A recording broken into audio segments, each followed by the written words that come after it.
If you click this video away, then please tell me what the reason was so that I can improve. Otherwise, hi and welcome. I am trying to learn Biographyology, today Alexander the Great. And after we've done that, we're going to do hip training. And if you participate in hip training, then it's at the out risk. Alexander the Great, we're going to talk probably a bit about war. Alexander the Great. Alexander the Great was a young Macedonian king who was one of the greatest generals in history. He built an empire stretching from Greek to India. Okay, here on the map there's Macedonia, here where today's Greek is, at the Mediterranean Sea, in the southeastern part of Europe. Pretty much where Turkey is. I don't know. Now, and he was able to go with a big army basically from Greek out to India and conquer the region. Alexander was born in the year 356 before Christ in Pella, which was the capital of Macedonia. His father, King Philip II, was a tough fighter who conquered neighboring Greek. Okay, Macedonia is not Greek, but it neighbors it. And his father, the father of Alexander the Great, King Philip II, conquered Greek.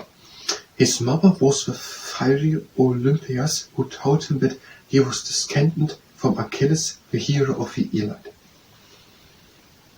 I think Olympias is just a name. Olympias is the name, and according as far as people know it, she was telling to Alexander the Great when he was a child that he was a descendant from Achilles. A figure from a book written a little before the time when Alexander the Great lived. It is not clear how much is true about the story about that book.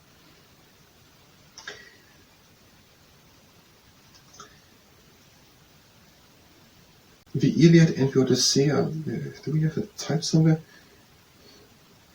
No, we don't have a time for it. Homer, the author of that book, lived in the 9th century in Ionia. So it would be 600 years before Alexander the Great lived. And it is a book, and it is not clear how much is true about that book. And there are many, for a long time it was believed that basically nothing of it is true. It was only when a city found at that place where that story is happening.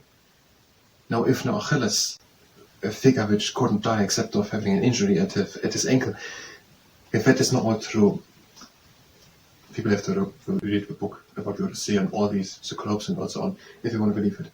Now, as a boy, Alexander the Great, as a boy, he was tutored by the famous philosopher Aristotle.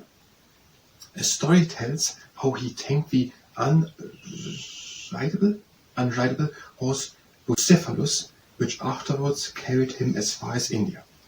Okay, he was the son of King Philip II, who conquered from Macedonia out Greek. He was the son of his mother of Olympias, and she told him that he was a descendant of a figure in a book. Maybe at that time people believed that these stories were completely real, and maybe some of these stories are also real. It's 3,000 years ago. And he had also someone else, a teacher, a tutor. His name was Aristotle, and no, it's another story. He had Aristotle as a tutor, and at one time he was taming an unrideable horse called Bucephalus, and he rode on that horse from Greek to India, or from Macedonia to India. When Alexander was 20, his father was murdered by a bodyguard and he became king. Alexander quickly stamped out rebellion. What motives had the bodyguard to kill him? Did he act it just on his own? Okay, whatever. His father was murdered, and there was a rebellion, so probably was there a bigger rebellion. And it was not just a rebellion about who becomes the next king, but probably the people who let his father be murdered were also causing the rebellion. But Alexander stamped it down with other words, so he ended the rebellion, probably with the use of force. In the year 334 before Christ, Alexander crossed the narrow neck of sea separating Europe from Asia with his army. Within a year, he had conquered the Persian Empire. So he went I don't know what it's called in English. We had it when we had the search for Troy, but I don't know if that is actually the name of it. No, where it was called.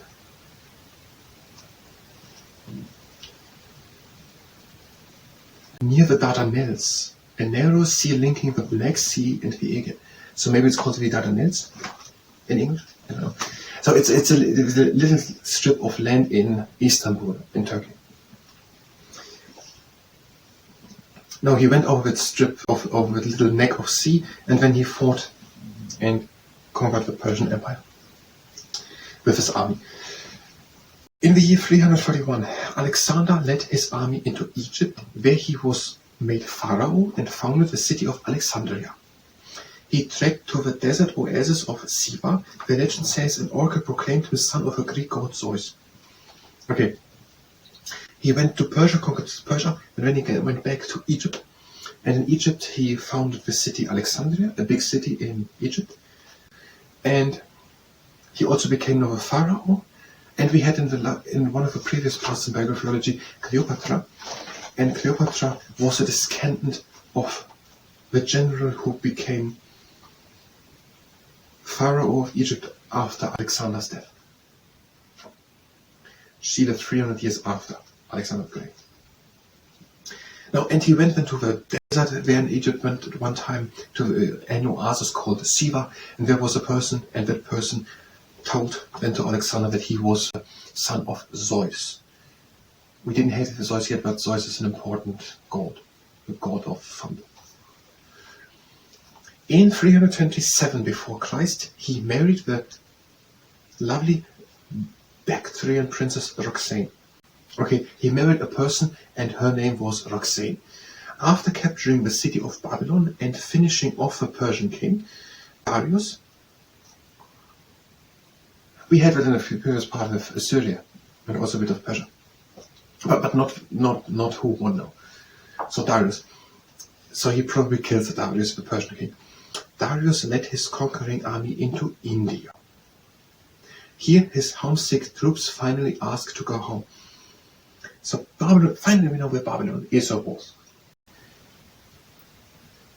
That would be in Saudi Arabia and United Arab Emirates. I'm not completely sure, but somewhere there. Okay, he went to Babylon. Then he killed the king of Persian, but Persia was already somewhere here, conquered in 334. Whatever. They went on up to the borders of India, so not completely India, up to the borders of India, and then they went back. In 325 before Christ, Alexander had ships built and carried his army down the Indus River and returned to Babylon.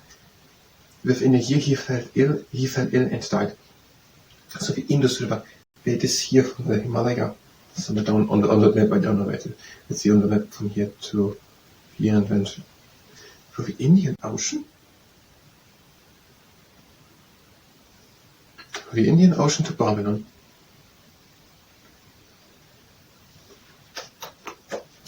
In the year 325 did we do it, but he became ill and died. In just 9 years and a series of brilliant campaigns, Alexander created a vast empire. No one knows exactly what his plans were. However, the teachings of his tutor Aristotle were important to him, and he had his own vision of different peoples living together in friendship. Okay, he was conquering a lot of things in 9 years of conquering with a great army. The key to Macedonian success was the phalanx.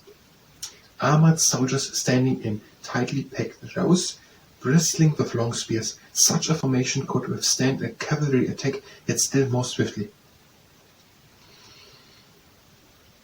Okay, they are all standing together and shielding them and the other people with a shield when they're having very long spears.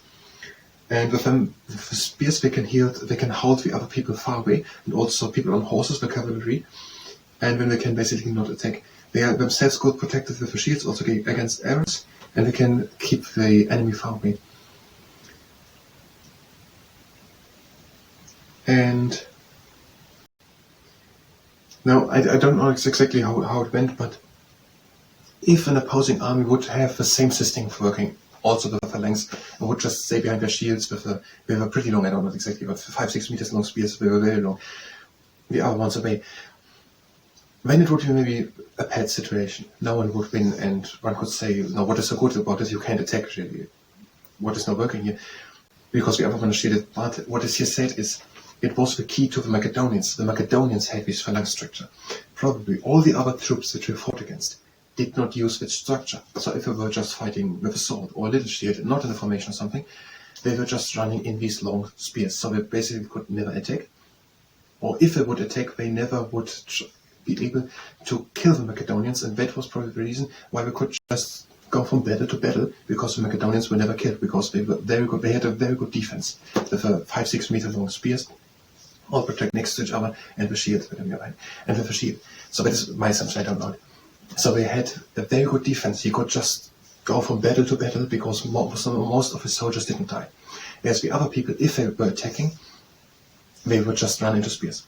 And if they were not attacking, the other people could still move forward, and the other people did not have a formation, even if they were not on the attack, and they had no way to defend themselves. So the other people basically had no way of attack, because they never come across the spears or shields, and they also had no defense, no proper defense, because they don't have such a formation. And that defense, I assume, makes it possible to use the troops over and over again, and you can just move from battle to battle, every time with the same strength. So it's not that you win against all these people, but one at a time, and every time you basically have 0 losses because you have an advantage, because of this phalanx structure. And that way you can just go from city to city and make every time exactly the same. I don't know. That was the biographyology part to Alexander the Great. We're going to come back in the next part, and when we try to memorize these things here about Alexander the Great, and try to make them from memory a presentation about Alexander the Great.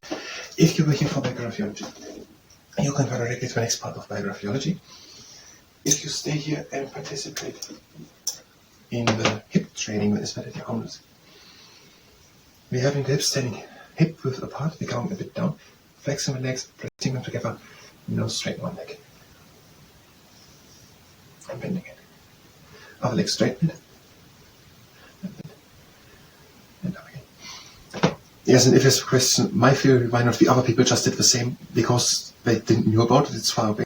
Maybe it was kept a bit secret, and even if you want to, you have to make a lot of shields, a lot of spears. You cannot just come up with a few hundred of meter-long spears and shields and so on. Legs wide apart, a bit down, press the legs, flex the legs and press them together, straighten the leg. But I don't know, I have no idea. And bend again, our leg. Legs a bit together and press to the outside. Now, one leg up, leg to the outside, release again in, and out. Leg into the middle and down, other leg up, return.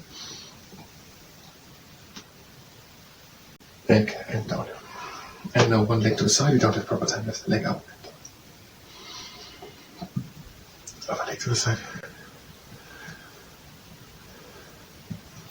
Now, one leg up and press the knee up to the side. Other leg up, press up. And now, staying good on one leg. Turn over to the leg, that exercise can go onto the knee, down into the knee, slowly over, up again. Other leg, stay good.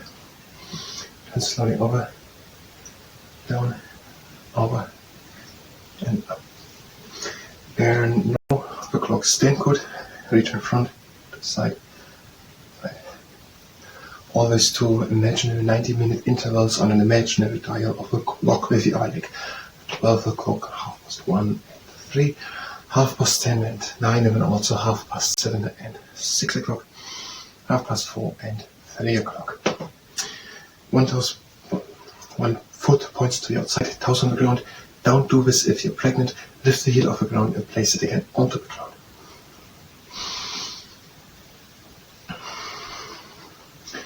Other foot. Legs wide apart, a bit wide apart. Breathe in, arms up.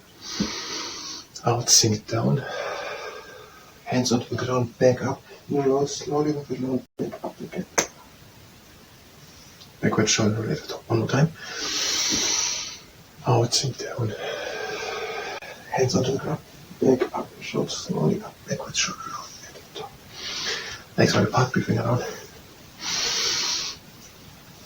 Out. Again, in, close the legs. And breathe in. This was the shortened hip training. I thank you very much.